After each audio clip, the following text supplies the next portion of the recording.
tərəfi, hər yanı gözəl görünür. Nə qəşəng işıq saçır, işıqlı şəhər. İnsan ona baxdıqca baxmaq istəyir.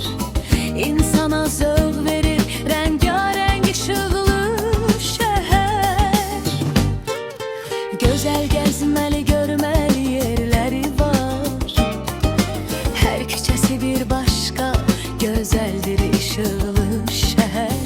Güllü çiçəklidir, fərqli görüntüsü var. Gözəlliyi ilə göz oxşayır işıqlı şəhər. Ona nə qədər baxsan da baxmaqdan doymursan.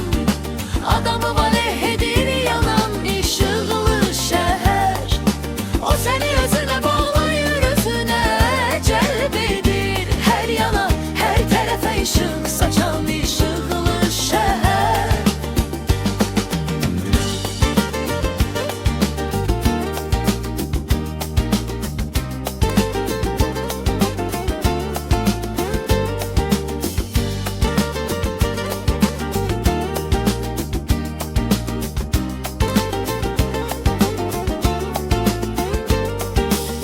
Hər tərəfi, hər yanı gözəl görünür. Nə qəşəng işıq saçır işıqlı şəhər. İnsan ona baxdıqca baxmaq istəyir. İnsana zövq verir rəngarəng işıqlı şəhər.